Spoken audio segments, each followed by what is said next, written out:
Dear brothers and sisters, I recently officiated in a temple sealing. Queridos irmãos e irmãs, Following recentemente oficiei em um selamento no templo, seguindo as diretrizes para a Covid-19.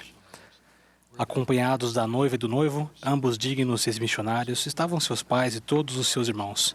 Não foi algo fácil. A noiva é a nona de 10 filhos. Seus 9 irmãos se sentaram em ordem, do mais velho ao mais novo, seguindo o distanciamento social, é claro. Os membros da família tinham se esforçado para ser bons vizinhos nos lugares onde moravam. No entanto, em um dos bairros, eles não foram muito bem recebidos, porque, disse a mãe da noiva, a família era membro da Igreja de Jesus Cristo dos Santos dos Últimos Dias.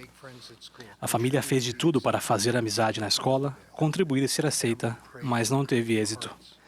Eles oraram diversas vezes em família para que corações fossem abrandados. Certa noite, a família sentiu que suas orações haviam sido respondidas, ainda que de maneira muito inesperada. A casa deles pegou fogo e ficou totalmente destruída. No entanto, algo mais aconteceu. O fogo enterneceu o coração dos vizinhos. Os vizinhos e os que frequentavam a escola do bairro arrecadaram roupas, sapatos e outros itens necessários à família, que havia perdido tudo. A bondade abriu caminho para a compreensão.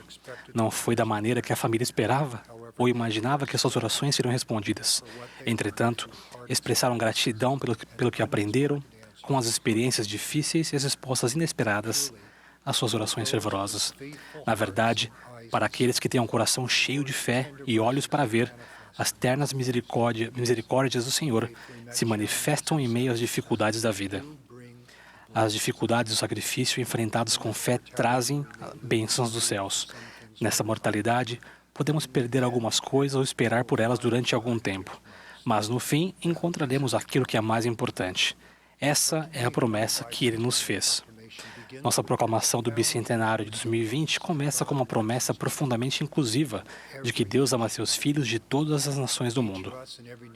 A cada um de nós em cada nação, tribo, língua e povo, Deus faz promessas, convênios e nos convida a participar de sua grande alegria e bondade. O amor de Deus a todas as pessoas permeia as Escrituras. Esse amor abrange o convênio abraâmico, a coligação de seus filhos dispersos e seu plano de felicidade. Na família da fé, não há estrangeiros, nem forasteiros, nem ricos ou pobres, nem excluídos. Como concidadãos dos santos, somos convidados a mudar o mundo para melhor. De dentro para fora, uma pessoa, uma família, um bairro por vez. Isso acontece quando vivemos e compartilhamos o Evangelho. No início dessa dispensação, o profeta Joseph recebeu uma profecia extraordinária de que o Pai Celestial deseja que todas as pessoas em todos os lugares descubram o amor de Deus e vivenciem seu poder de se desenvolver e se transformar. Essa profecia foi recebida aqui, na casa de troncos da família Smith, em Palmyra, Nova York.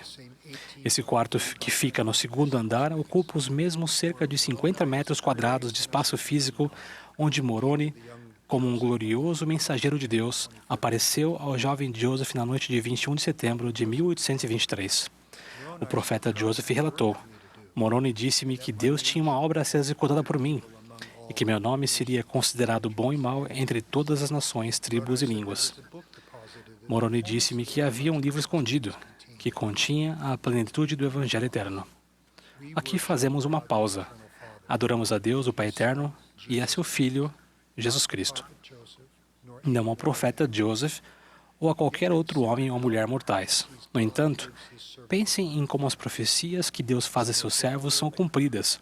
Algumas delas são cumpridas antes, outras depois, mas todas são cumpridas. Ao darmos ouvidos ao espírito de profecia do Senhor, podemos nos tornar, a nosso modo, parte do cumprimento de suas profecias e promessas, parte do Evangelho que abençoa o mundo. Em 1823, Joseph era um rapaz desconhecido, de 17 anos de idade, que morava em uma vila também desconhecida, em um país recém-independente. A menos que fosse verdade, como ele poderia imaginar dizer que ele seria um instrumento na obra de Deus e que traduziria, pelo dom e poder de Deus, escrituras sagradas que se tornariam conhecidas em todos os lugares? No entanto, por ser verdade, vocês e eu podemos testificar o cumprimento dessa profecia ao sermos convidados a ajudá-la a acontecer. Irmãos e irmãs, No mundo todo, cada um de nós que está participando desta Conferência Geral de outubro de 2020 está entre as nações, tribos e línguas das quais foi falado.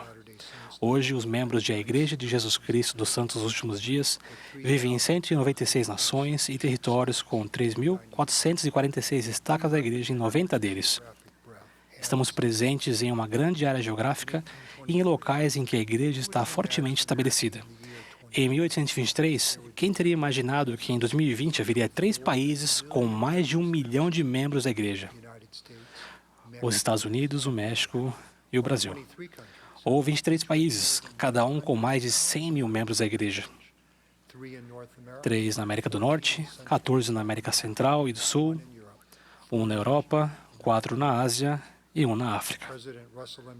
O presidente Russell M. Nelson chamou o Livro de Mórmon de um milagre extraordinário. Suas testemunhas declararam: saibam todas as nações, tribos, línguas e povos.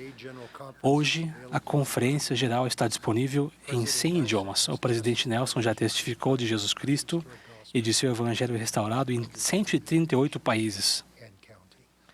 E esse número ainda vai aumentar. Tendo iniciado com 5 mil exemplares impressos da primeira edição do Livro de Mórmon, em 1830, cerca de 192 bilhões de exemplares de todo ou de parte do Livro de Mórmon já foram publicados em 112 idiomas. Elas estão amplamente disponíveis também por meio digital.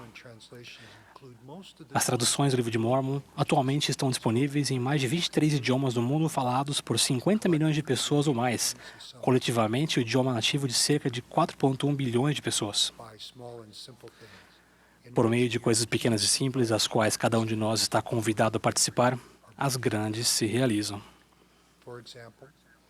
Por exemplo, em uma conferência de destaque em Monroe, Utah, para 2.200 pessoas, perguntei quantas delas haviam servido missão. Quase todas ergueram a mão. Nos últimos anos daquela única estaca, 564 missionários serviram em 50 estados dos Estados Unidos e em 53 países, em todos os continentes, com exceção da Antártica. Falando da Antártica, até em Ushuaia, no extremo sul da Argentina, vi a profecia sendo cumprida quando nossos missionários compartilharam o Evangelho restaurado de Jesus Cristo em um lugar chamado de Os Confins da Terra.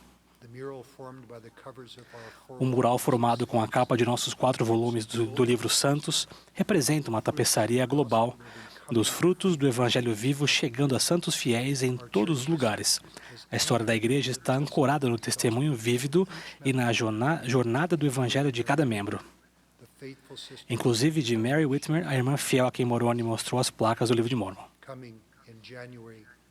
Em janeiro de 2021, nossas 3 novas revistas mundiais, Meu Amigo, Força dos Jovens e Liahona, convidam todas as pessoas a pertencer e participar em nossa comunidade mundial de fé.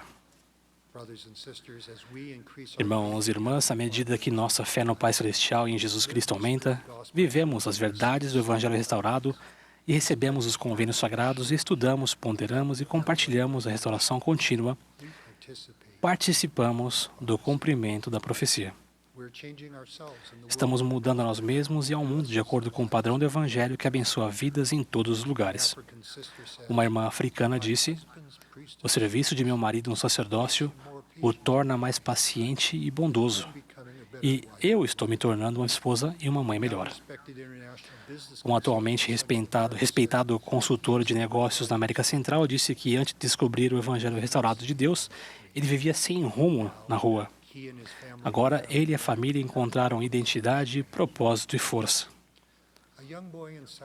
Um jovem da América do Sul cria galinhas e vende os ovos para ajudar a comprar janelas para a casa que sua família está construindo. Ele paga o dízimo primeiro e literalmente verá as janelas do céu abertas.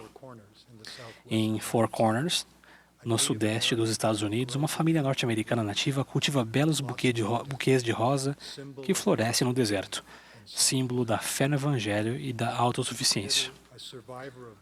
Para um sobrevivente da dura guerra civil, o irmão no sudeste da Ásia, a vida de desespero não fazia sentido. Ele encontrou esperança em um sonho no qual um antigo colega de sua classe segurava uma bandeja do sacramento e prestava testemunho das ordenanças de salvação e da expiação de Jesus Cristo. O Pai Celestial nos convida em todos os lugares a sentir seu amor, a aprender e a crescer por meio da educação, do trabalho honrado, do serviço autossuficiente e dos padrões de bondade e felicidade que encontramos em sua igreja restaurada. Ao passarmos a acreditar em Deus, às vezes em meio a súplicas e em nossos momentos mais sombrios, solitários e incertos, vemos que Ele nos conhece melhor e nos ama mais do que conhecemos e amamos a nós mesmos. É por isso que precisamos da ajuda de Deus para estabelecer a justiça, a igualdade, a imparcialidade e a paz duradouras em nossa casa e em nossa comunidade. Nossa narrativa, nosso lugar e nossa participação mais verdadeiros, profundos e autênticos surgem quando sentimos o amor redentor de Deus, quando buscamos a graça e os milagres por meio da expiação de seu Filho e quando estabelecemos relacionamentos duradouros por meio dos convênios sagrados. Bondade e sabedoria religiosas são necessárias no mundo confuso, barulhento e poluído de hoje. De que maneira podemos renovar, inspirar e edificar o espírito humano? Plantar árvores no Haiti é apenas um entre as centenas de exemplos de pessoas que estão se unindo para fazer o bem. A comunidade local, incluindo 1.800 membros da nossa igreja que doaram as árvores, reuniu-se para plantar cerca de 25 mil árvores. Esse projeto de reflorestamento feito por vários anos já plantou mais de 121 mil árvores. Espera-se ainda que mais dezenas de milhares sejam plantadas. Esse esforço conjunto proporciona sombra, conserva o solo e previne inundações no futuro. Ele embeleza os bairros, edifica a comunidade, satisfaz o paladar e nutre a alma. E se você perguntar aos haitianos quem vai colher os frutos dessas árvores, eles dirão: quem tiver fome. Aproximadamente 80% da população mundial é afiliada a uma religião. As comunidades religiosas atendem rapidamente às necessidades após desastres naturais, bem como as necessidades crônicas de alimento, abrigo, educação e alfabetização. No mundo todo, membros, amigos e a igreja ajudam as comunidades a prestar auxílio a refugiados e prover água, saneamento, mobilidade para deficientes, auxílio oftalmológico, uma pessoa, uma vila, uma árvore por vez. Em todos os lugares, buscamos ser bons pais e bons cidadãos, contribuir em nossa comunidade e na sociedade, inclusive por meio dos serviços humanitários da igreja. Deus nos deu o arbítrio moral e a responsabilidade moral. O Senhor declarou: eu, o Senhor Deus, liberto-vos. Portanto, sois verdadeiramente livres. Ao proclamar liberdade aos cativos, o Senhor promete que sua expiação e o caminho do Evangelho podem romper as ligaduras temporais e espirituais. De maneira misericordiosa, essa liberdade redentora se estende àqueles que já morreram. Há alguns anos, um sacerdote na América Central me contou que estava estudando a prática dos santos dos últimos dias com relação ao batismo por pessoas falecidas. Parece justo, comentou o sacerdote, que Deus oferecesse a cada pessoa a oportunidade de receber o batismo, a despeito de quando ou onde ela viveu, exceto as criancinhas que estão vivas em Cristo. O apóstolo Paulo, comentou o sacerdote, fala dos mortos que estão aguardando o batismo e a ressurreição. As ordenanças vicárias do templo prometem a todas as nações, tribos e línguas que ninguém precisa ser escravo da morte eterna e do penar. Quando descobrimos Deus, às vezes respostas inesperadas a orações nos tiram das ruas, levam-nos a uma comunidade, afastam a escuridão de nossa alma e nos guiam para encontrar refúgio e abrigo espiritual na bondade de seus convênios e em seu amor duradouro. Grandes coisas geralmente começam pequenas, mas os milagres de Deus são manifestados diariamente. Quão gratos somos pelo dom divino do Espírito Santo, pela expiação de Jesus Cristo e pela doutrina revelada, pelas ordenanças e pelos convênios encontrados em sua igreja restaurada, que leva seu nome. Testifico que Deus, nosso Pai Jesus Cristo, deseja abençoar cada um e todos os 99 de todas as gerações. Digo essas coisas em nome de Jesus Cristo. Amém.